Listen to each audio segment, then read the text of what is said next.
Hoy tenemos con nosotras en estas entrevistas a mujeres asombrosas a Naira Moreno, gerente de la Fundación Sergio Alonso, con formación en periodismo por la Universidad Complutense de Madrid.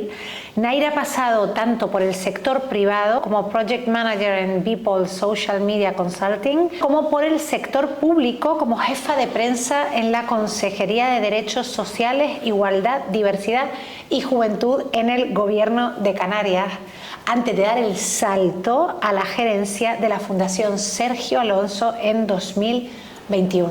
Muy bienvenida, Naira, un placer tenerte con nosotras por aquí hoy. Me gustaría preguntarte, Naira, cuando diste el salto a este tercer sector, habiendo conocido previamente tanto lo privado como lo público, ¿qué fue lo que te movió?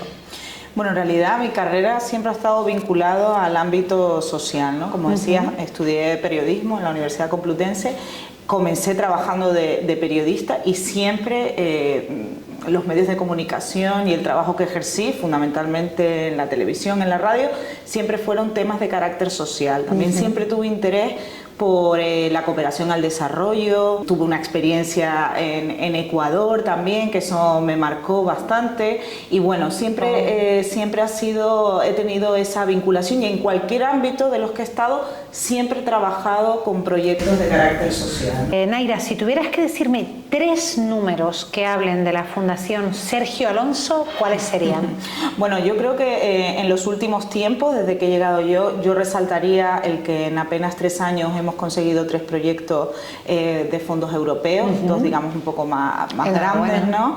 Y creo que eso también tiene una dificultad y eso nos permite hacer proyectos de carácter educativo internacionales y traemos fondos a Canarias, que creo que eso también es muy relevante. Muy valioso. Y competimos a nivel nacional o internacional con otros proyectos y los ganamos. Y así repasando números, en la última memoria que tenemos del año 2023 estaba revisando que habíamos hecho 500 horas de formación. Wow. Y con el proyecto, por ejemplo, uno de los que tenemos, que es de proyecto europeo en el mismo código, llegamos a 3.000 estudiantes de todos los niveles, desde primaria hasta la universidad, en apenas un año, dándoles formación o introducción en programación y robótica. ¿Qué es Innovaction, Naira, y cuál es su objetivo? Bueno, este es uno de los proyectos que tenemos, de estos proyectos europeos que te comentaba. Un proyecto es una acción pequeña porque se enmarca en lo que se llama la financiación en cascada de la Unión Europea. Viene de un proyecto más grande, un proyecto marco, en este caso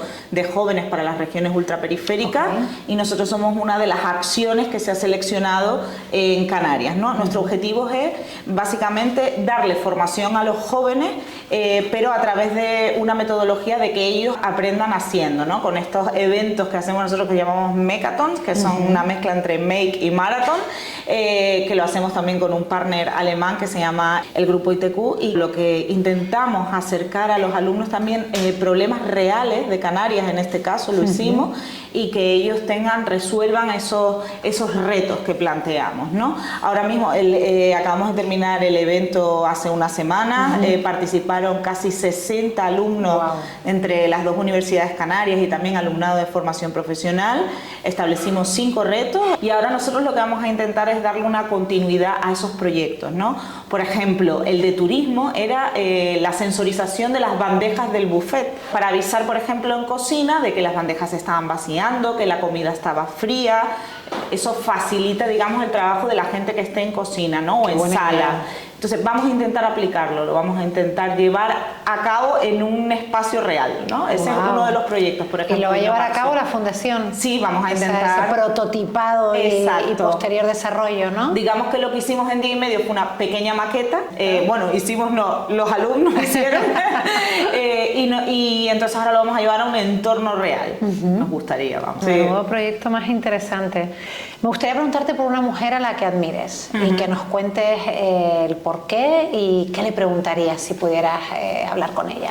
Bueno, yo admiro mucho a las mujeres de mi entorno. Ahora que he sido madre, pues a las que tienen, yo tengo nada más que un hijo, pero a las que tienen varios como tú, las admiro mucho porque no sé cómo lo hacen, porque yo ya vivo agobiada, ¿no? Pero en fin, a las mujeres de mi entorno, y yo creo que muchas lo dirán, pero especialmente yo creo que mi abuela, mi madre, en nuestro caso somos la primera generación que ha logrado ir a la universidad.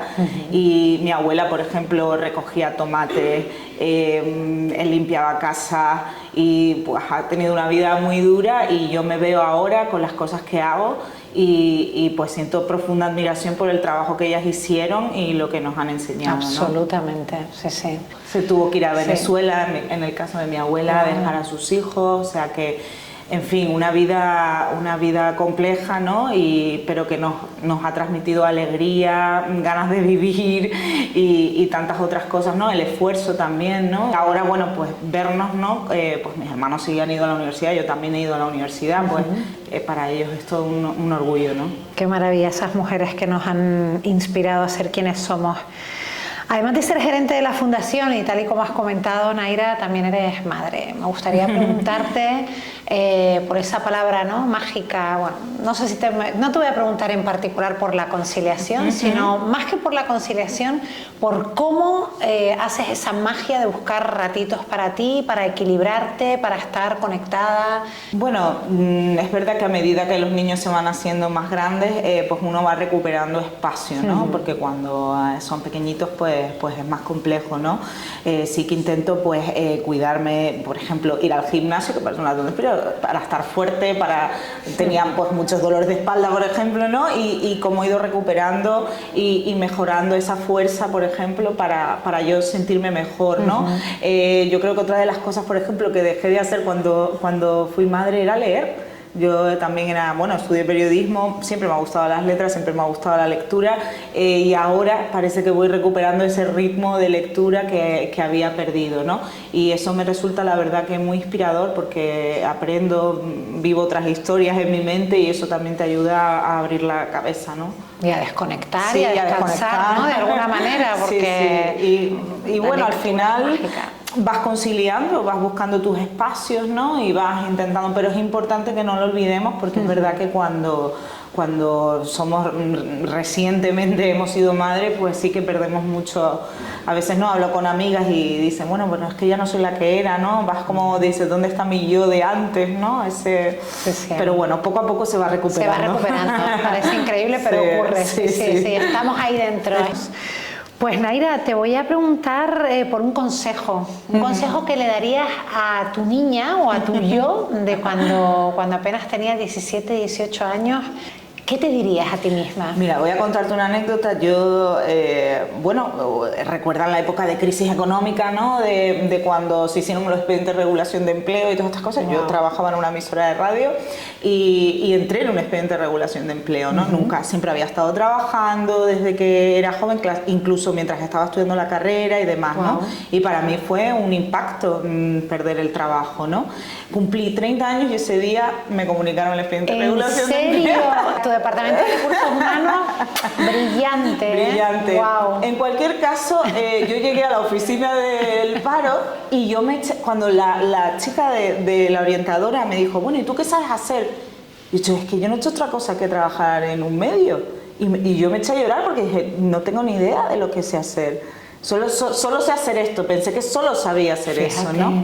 Y con los años sí que he dicho, bueno, es que todas esas habilidades que yo tenía que adquirir trabajando me han servido para tanto, para otros trabajos, y todo viene de ahí. Y todo ha venido sumando, ¿no? Efectivamente, entonces sí que si volviese atrás diría como, tranquila, que todo esto que has hecho te va a servir para seguir creciendo, ¿no? Y ahora ya, un poco así de risa, digo, a los que me echaron en ese momento, la verdad que les mandaría un jamón en Navidad para darle las gracias, porque realmente eso supuso un revulsivo en mi vida y me abrió la mente para hacer otras cosas. Es que cuando hay un tropiezo, detrás hay una oportunidad. Esto es un aprendizaje de vida. Te voy a preguntar ahora que nos hagas unas recomendaciones, ¿vale? A ver. Me has dicho que te gustaba mucho la lectura y que además estabas retomando recientemente, ¿no? En estos últimos añitos.